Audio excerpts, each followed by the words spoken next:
नमस्कार दोस्तों। राहुल गांधी भारत के एक ऐसे नेता हैं जो हमेशा से प्रधानमंत्री बनना चाहते हैं। छोटी मोटी पद की तो उनकी कोई लालसा ही नहीं है। पद हमेशा उन्हें बड़ा ही चाहिए, कोई भी पद हो, लेकिन वो प्रधानमंत्री से छोटा पद ना हो। लेकिन राहुल गांधी के ऊपर जब भी कोई आरोप लगता है या जब भी कोई इल्ज़ाम उनके ऊपर लगाया जाता है तो कांग्रेस पार्टी बिल्कुल मुखर होकर उसका जवाब देती है और उनका बचाव करती है। लेकिन कई दिनों से राहुल गांधी के ऊपर ऐसे गंभीर आरोप लगाए जा रहे हैं, लेकिन कांग्रेस पार्टी कोई जवाब नहीं दे रही है। अभी मैं 3 बातों को गिनवाऊंगा। कुछ दिन पहले कंगना रनौत ये कहती हैं, जब वो संसद के अंदर जा रही थी, कि राहुल गांधी पता नहीं क्या खा पी के आ जाते हैं, कौन सा नशा वो करते हैं और उनका डोपिंग टेस्ट होना चाहिए, यानी नशे का टेस्ट उनका होना चाहिए और पता लगाया जाना चाहिए कि ऐसा कौन सा नशा वो करते हैं जो इतनी उठ पटांग बातें जो हैं वो संसद के अंदर करते हैं। इसका कोई भी जवाब कांग्रेस पार्टी की तरफ से नहीं दिया गया। अब अंदाजा लगा के देखिए, एक नेता के ऊपर, एक सबसे बड़े नेता कांग्रेस पार्टी की, जिनके ऊपर आरोप लग रहा है कि वो नशेड़ी है, लेकिन उसके ऊपर कोई भी जवाब कांग्रेस पार्टी नहीं दे रही है। चाहे किसी भी तरीके का जवाब दे, चाहे उनके नीचे का कोई व्यक्ति ही उसका जवाब दे, लेकिन किसी ने उनका जवाब नहीं दिया। क्या डर लग रहा है इन्हें? ये कंगना रनौत को कोर्ट के अंदर क्यों नहीं घसीटते? क्यों नहीं कंगना रनौत से पूछा जाता है कि तुम बताओ, तुम जवाब दो, तुम्हें ये सबूत कहाँ से मिले कि उन्होंने जो है नशा किया हुआ है? तुम्हारे पास क्या सबूत है? मुझे लगता है कांग्रेस पार्टी और राहुल गांधी को डर है कि अगर ये मामला कोर्ट में घसीट लिया गया, मानहानि कर दी गई, तो ऐसा ना हो कि वो केस हार जाए। क्या यही वजह है कि वो जवाब नहीं दे रहे हैं? कंगना रनौत ने तो कल फिर से कह दिया है कि राहुल गांधी सबसे जहरीले हैं और ये एक डिस्ट्रक्टिव मानसिकता के साथ चल रहे हैं। ये इतने जहरीले हैं कि अगर ये प्रधानमंत्री नहीं बन सकते तो ये देश को तोड़ने का काम कर रहे हैं। ये देश को तोड़ भी सकते हैं अगर ये प्रधानमंत्री नहीं बने तो। ये देश की अर्थव्यवस्था को गिरा देना चाहते हैं। एक हिंडनबर्ग, जिसका न सिर है न पैर है, जिसे सुप्रीम कोर्ट पहले ही खारिज कर चुका है, उसकी एक बिना सिर पैर और कहाँ का ईंट कहाँ के रोड़ा वाली एक थ्योरी निकल कर आती है और उस थ्योरी को जो है राहुल गांधी जो है अपने मुंह से बोलने लग जाते हैं। इन्हें अपनी देश की संस्थाओं पे ऊपर भरोसा नहीं है, इन्हें अपने देश के सुप्रीम कोर्ट के ऊपर भरोसा नहीं है, लेकिन इन्हें हिंडनबर्ग के ऊपर भरोसा है।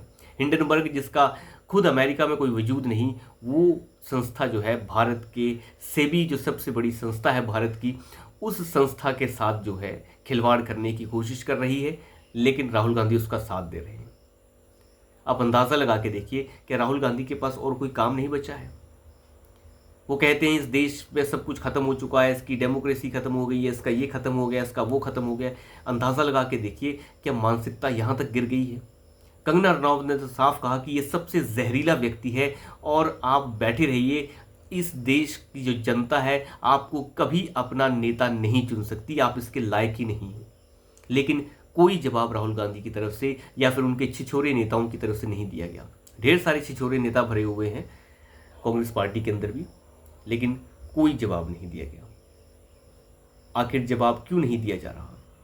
जब राहुल गांधी को नशेड़ी बताया जा रहा है तो उसका जवाब क्यों नहीं दिया जा रहा? क्यों नहीं कंगना रनौत को कोर्ट के अंदर घसीटा जा रहा है?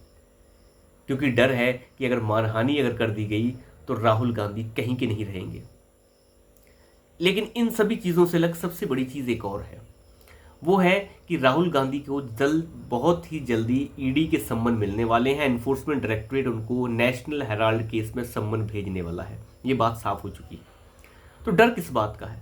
बार बार राहुल गांधी कहते हैं डरो मत, डरो मत, डरो मत। वो इसीलिए कहते हैं कि डरो मत क्योंकि वो खुद डरे हुए हैं। मनु सिंघवी, जो सबसे बड़े वकील हैं कांग्रेस पार्टी के, वो अपने ट्वीट में ये लिखते हैं कि अगर राहुल गांधी को गिरफ्तार किया गया नेशनल हेराल्ड केस में, अगर या उनको हाथ लगाया गया तो बहुत बुरा होगा।